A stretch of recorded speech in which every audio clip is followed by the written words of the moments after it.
Hello student, welcome to brain booster. আজকে আমরা আলোচনা করব ডব্লিউবিসিএস হিস্ট্রি পিআইকিউ সিরিজের 18 নম্বর ক্লাস নিয়ে। ইতিমধ্যে আমরা 17টি ক্লাস করে নিয়েছি।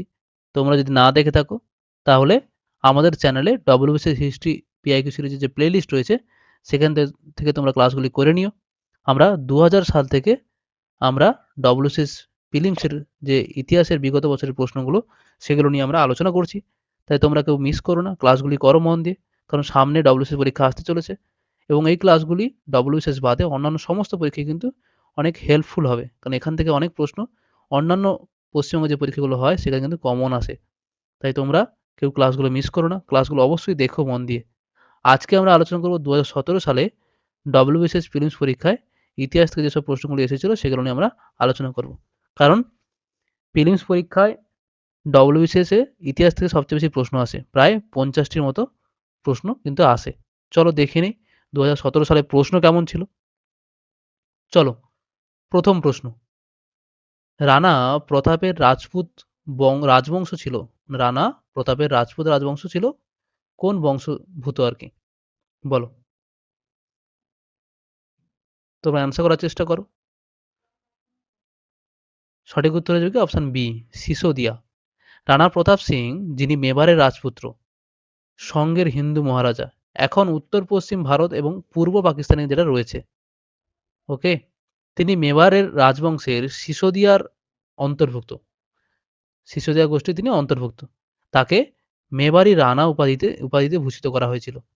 রানা প্রতাপ সিংয়ের নেতৃত্বে রাজপুত সংঘ এবং আকবরের অধীনে মুঘল সাম্রাজ্যের মধ্যে হওয়া সংগ্রামটিকে প্রায়শই কি বলা হতো, হিন্দু এবং মুসলিম মানে আক্রমণকারী মুসলমানদের মধ্যে সংগ্রাম হিসেবে কিন্তু বিবেচনা করা হতো।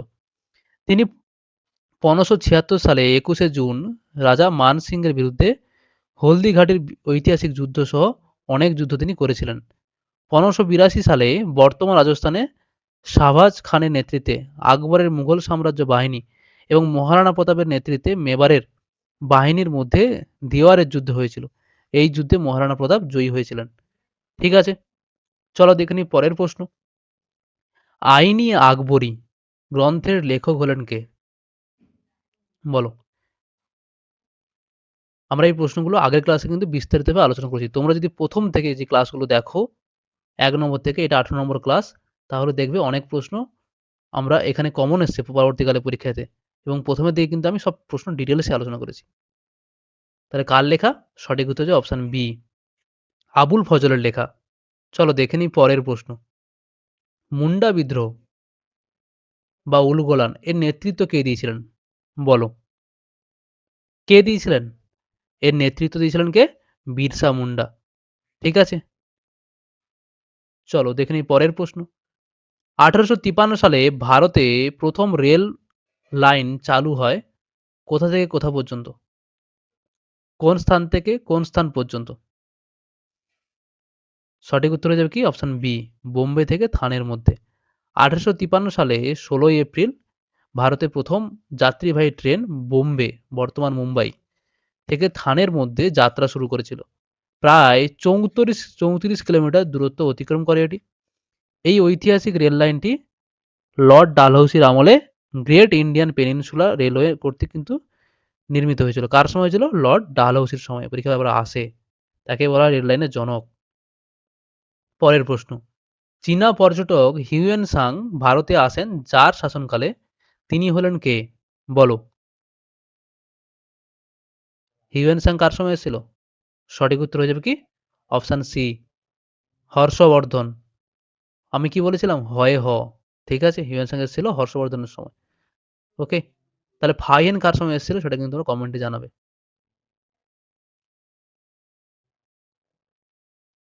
ভারতে জাতীয় কংগ্রেস কত খ্রিস্টাব্দে গঠিত হয়েছিল? এই প্রশ্নগুলো কিন্তু বারবার পরীক্ষায় আসে। আমি আগের ক্লাসে কিন্তু এগুলো ডিটেলসে আলোচনা করেছি। জাতীয় কংগ্রেস কত খ্রিস্টাব্দে গঠিত হয়েছিল? বলো। সঠিক উত্তর আসবে কি 1885 সালে। তোমরা কমেন্টে জানাবে কোথায় গঠিত হয়েছিল এবং কোন প্রথম অধিবেশন কোথায় হয়েছিল। ঠিক আছে, এবং কতজন সদস্য ছিল সেটা তোমরা কমেন্টে জানাবে। পরের প্রশ্ন, জাতীয় কংগ্রেসের প্রথম অধিবেশনে সভাপতি কে ছিলেন? কে ছিলেন? সঠিক উত্তর হয়ে যাবে কি অপশন এ, উমেশ চন্দ্র ব্যানার্জি। ঠিক আছে, চলো দেখে নিই পরের প্রশ্ন। মরলে মিন্টো সংস্কার কত সালে ঘোষিত হয়েছিল? কত সালে হয়েছিল? সঠিক উত্তর হচ্ছে কি অপশন বি, 1909 সালে হয়েছিল। রাজস্থানে অবস্থিত হরপ্পা সভ্যতার নিদর্শন কোনটি? বলো কোনটি? সঠিক উত্তর হয়ে যাবে কি অপশন সি, কালীবঙ্গাল। চলো দেখে নিই পরের প্রশ্ন। বুদ্ধের সময়কালীন বিখ্যাত চিকিৎসক ছিলেন কে? যে বুদ্ধের সময়কালীন বিখ্যাত চিকিৎসক কে ছিলেন? বারবার আসে পরীক্ষায় প্রশ্নটি। কে ছিলেন? সঠিক উত্তর হয়ে যাবে কি জীবক। ঠিক আছে। শতনামী বিদ্রোহ যে মুঘল সম্রাটের আমলে হয়েছিল তিনি ছিলেন কে? শতনামী বিদ্রোহ কোন মুঘল সম্রাটের আমলে হয়েছিল? বলো কোন মুঘল সম্রাটের আমলে হয়েছিল? সঠিক উত্তর অপশন ডি, ঔরঙ্গজেবের সময় কিন্তু হয়েছিল। শতনামী বিদ্রোহ ১৬৭২ খ্রিস্টাব্দে মুঘল সম্রাট ঔরঙ্গজেবের আমলে সংঘটিত হয়েছিল। মূলত হরিয়ানার নারৌল অঞ্চলে কৃষক ও কারিগর সম্প্রদায় ঔরঙ্গজেবের কঠোর ধর্মীয় নীতি এবং জিজিয়া কর এবং স্থানীয় আধিকারিকদের অত্যাচারের বিরুদ্ধে এই বিদ্রোহ তারা শুরু করেছিল। ঠিক আছে, যা পরে দমন করা হয়। চলো দেখে নিই পরের প্রশ্ন। সিধু ও কানুর নাম কোন বিদ্রোহের সঙ্গে যুক্ত? কোন বিদ্রোহ? বলো, সবাই জানো এটা সহজ প্রশ্ন। সঠিক উত্তর হয়ে যাবে কি অপশন এ, সাঁওতাল বিদ্রোহ। তোমরা কমেন্টে জানাবে যে সাঁওতাল বিদ্রোহ কত সালে সংগঠিত হয়েছিল। মৌর্য শাসক যিনি তার আদেশ লিপিগুলিতে প্রিয়দর্শী নামের ব্যবহার করতেন? কোন মৌর্য শাসক তার লিপিতে তিনি প্রিয়দর্শী নাম তিনি ব্যবহার করতেন, নিজেকে প্রিয়দর্শী বলে বর্ণনা করতেন? কোন মৌর্য সম্রাট? তিনি হলেন কি সম্রাট অশোক। ঠিক আছে, চলো দেখে নিই পরের প্রশ্ন। জাতীয়তাবাদী সংগঠন পুনা সার্বজনীন সভা প্রতিষ্ঠিত হয়েছিল যে বছর সেটি হলো কি? সেটি হলো কি? সঠিক উত্তর হয়ে যাবে কি অপশন এ, 1870 সালে। চলো দেখে নিই পরের প্রশ্ন। ভারতের স্বাধীনতা আইন কবে গৃহীত হয়েছিল? ভারতের স্বাধীনতা আইন কবে গৃহীত হয়েছিল? গৃহীত হয়েছিল, সঠিক উত্তর হচ্ছে অপশন এ, জুলাই 1947 সালে। পাকিস্তানের প্রথম গভর্নর জেনারেল কে ছিলেন? বলো, সঠিক উত্তর হয়ে যাবে কি অপশন বি, মোহাম্মদ আলী জিন্নাহ।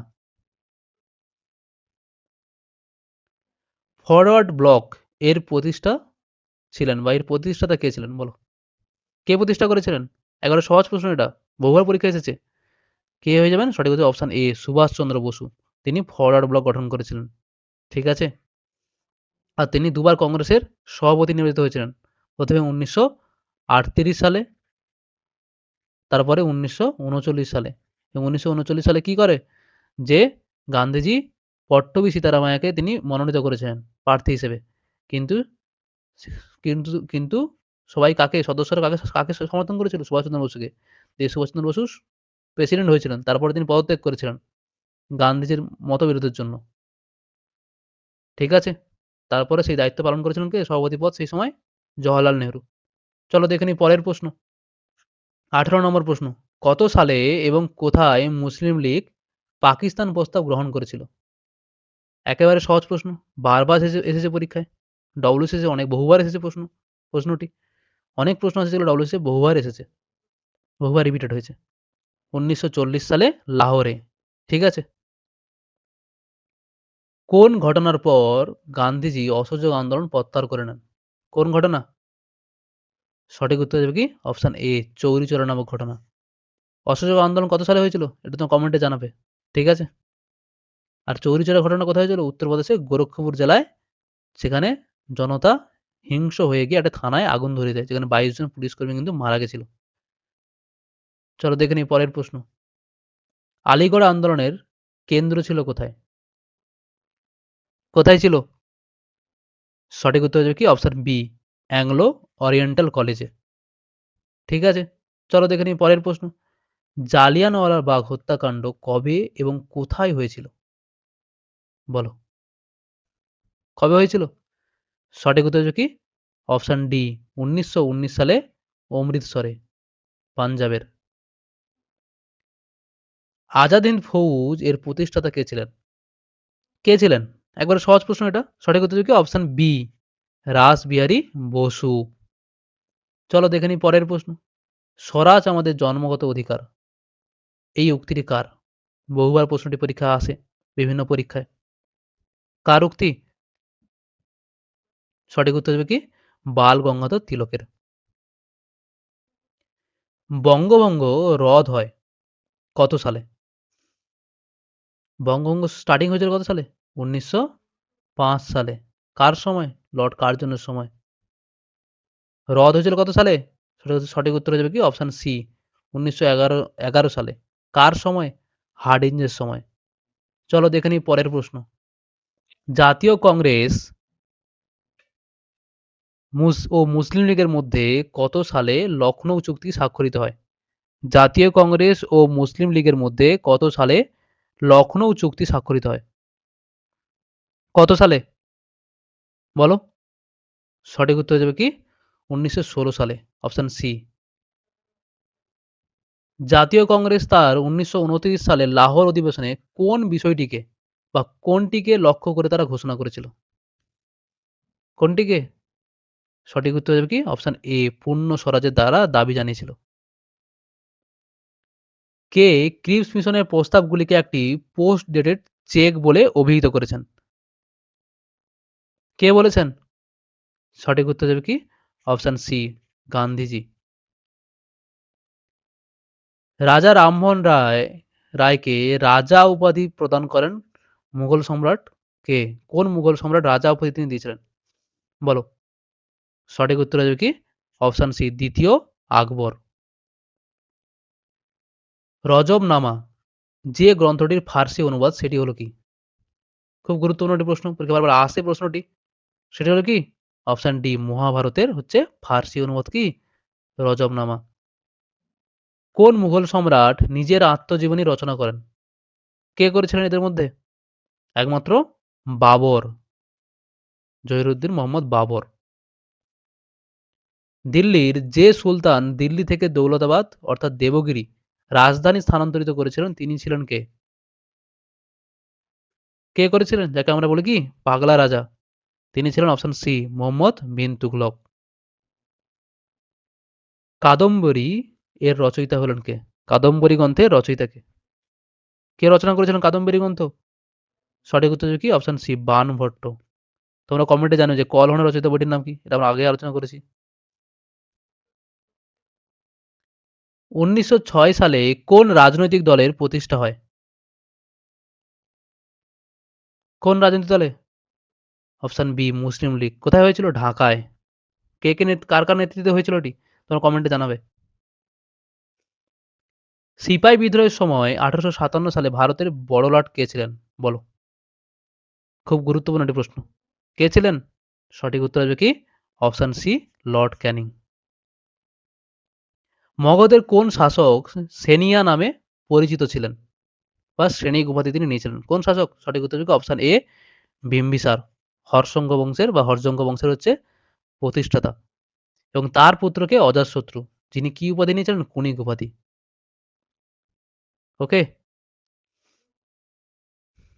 চলো। সুলিকুল নীতি প্রবর্তন করেন কে? কে প্রবর্তন করেছিলেন সুলিকুল নীতি? সঠিক উত্তর হবে কি অপশন এ, আকবর প্রবর্তন করেছিলেন সুলিকুল নীতি। মুঘল সম্রাট ঔরঙ্গজেব যে শিখ গুরুকে মৃত্যুদণ্ড দিয়েছিলেন তিনি ছিলেন কে? কাকে মৃত্যুদণ্ড দিয়েছিলেন ঔরঙ্গজেব? তিনি হচ্ছেন কি তেগ বাহাদুর। ওকে, গুরু তেগ বাহাদুর। পরের প্রশ্ন। কোন ঐতিহাসিক মুঘল ইতিহাসের উপর তার গবেষণার জন্য বিখ্যাত? কোন ঐতিহাসিক মুঘল ইতিহাসের জন্য তার গবেষণার জন্য বিখ্যাত? কোন ঐতিহাসিক? বলো। কে? সঠিক উত্তর হবে কি অপশন বি, যদুনাথ সরকার। কোন আন্দোলনের শুরুতে গান্ধীজি করেঙ্গে ই মরেঙ্গে ডাক দিয়েছিলেন? একবারে সহজ প্রশ্ন, পরীক্ষা বারবার আসে। সেটা হলো কি ভারত ছাড়ো আন্দোলন 1942, যাকে আমরা আগস্ট আন্দোলন নামে কিন্তু যেটা পরিচিত। কোন সালে কার নেতৃত্বে চট্টগ্রাম অস্ত্রাগার লুণ্ঠিত হয়েছিল? সঠিক উত্তর হয়ে যাবে কি অপশন এ, 1930 সালে মাস্টারদাস সুজা সেনের নেতৃত্বে। কোন সময়কে জাতীয় কংগ্রেসের নরমপন্থী পর্ব বলা হয়? বলো। একবারে সহজ প্রশ্ন। কংগ্রেস প্রতিষ্ঠা থেকে 1905 পর্যন্ত, বঙ্গভঙ্গ সময় পর্যন্ত। নীল দর্পণের রচয়িতা হলেন কে? কে? সঠিক উত্তর হয়ে যাবে কি? অপশন বি, দীনবন্ধুনাথ বা দীনবন্ধু মিত্র। দীনবন্ধুনাথ না, দীনবন্ধু মিত্র। সতী প্রথা আইন নিষিদ্ধ করার বছর ছিল, মানে কোন সালে সতীদাহ প্রথা আইন কিন্তু নিষিদ্ধ হয়েছিল? কোন সালে হয়েছিল? 1829 সালে।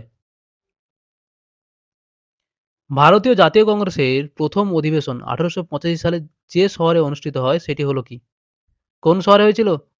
সঠিক উত্তর দেবে কি? অপশন বি, বোম্বাই শহরে, বোম্বেতে, গোকুল দাস তেজপাল নামা সংস্কৃত কলেজে। হরিজন সেবক সংঘের প্রতিষ্ঠাতা কে ছিলেন? কে ছিলেন? সঠিক উত্তর দেবে কি? এম কে গান্ধী, অর্থাৎ মোহনদাস করমচাঁদ গান্ধী, গান্ধীজি। ব্রিটিশদের বিরুদ্ধে দেওয়ান ভেলুথাম্পির বিদ্রোহ যে দেশীয় রাজ্যে ঘটেছিল সেটি হলো কি? সেটি হলো কি? সঠিক উত্তর দেবে কি? অপশন সি, ত্রিবাঙ্কুরে। চলো দেখে নিই পরের প্রশ্ন। যে ভাইসরয় তিব্বতে ইয়ং হাসব্যান্ড মিশন পাঠিয়েছিলেন তিনি হলেন কে? কে পাঠিয়েছিলেন? সঠিক উত্তর দেবে কি? Option D, lord Curzon. অষ্টদিগ্গজ গোষ্ঠীর পৃষ্ঠপোষক ছিলেন কে? কে ছিলেন? সঠিক উত্তর দেবে কি? অপশন ডি, কৃষ্ণদেব রায়। 1946 সালে কোন মিশন বা কমিশন ভারতে আসে? ভারতে এসেছিল কে? সঠিক উত্তর দেবে অপশন বি, ক্যাবিনেট মিশন। ঠিক আছে। আর ক্রিপস মিশন এসেছিল কবে? 1942-এ। ঠিক আছে। সাইমন কমিশন 1927-এ। কারা প্রত্যক্ষ সংগ্রাম এর ডাক দেন এবং কোন দিনটিকে প্রত্যক্ষ সংগ্রাম সংগ্রামের দিন হিসেবে বিবেচনা করেন? বলো। কারা ডাক দিয়েছিল প্রত্যক্ষ সংগ্রাম দিবসের? সঠিক উত্তর হয়ে যাবে কি? মুসলিম লীগ। 16ই আগস্ট 1946 সালে 16ই আগস্টকে তারা প্রত্যক্ষ সংগ্রাম দিবসে তারা ডাক দিয়েছিল। স্বাধীন ভারতের প্রথম গভর্নর জেনারেল কে ছিলেন? বলো। সঠিক উত্তর হয়ে যাবে কি? Option D, Lord Mountbatten. এই ছিল টোটাল 51টা প্রশ্ন। ঠিক আছে। তোমরা ক্লাসগুলো মন দিয়ে করো, কারণ সামনে বিভিন্ন পরীক্ষা রয়েছে, সেখানে কিন্তু এই ক্লাসগুলি অনেক হেল্পফুল হবে। ভিডিওটি ভালো লাগলে অবশ্যই এটা লাইক করবে, আর চ্যানেলে নতুন হলে সবাই সাবস্ক্রাইব করবে। আর যারা ডব্লিউবিসিএস পরীক্ষা দেবে তাদের সঙ্গে কিন্তু এই ক্লাসগুলো শেয়ার করে দাও, তাদেরও হেল্পফুল হবে, তোমারও কিন্তু অনেক তুমিও অনেক উপকৃত হবে। সবাই মন দিয়ে পড়াশোনা করো, কেউ ফাঁকি মেরো না, কারণ সামনে নানান ধরনের পরীক্ষা আসতে চলেছে। ঠিক আছে, চলো দেখা হবে পরের ভিডিওতে।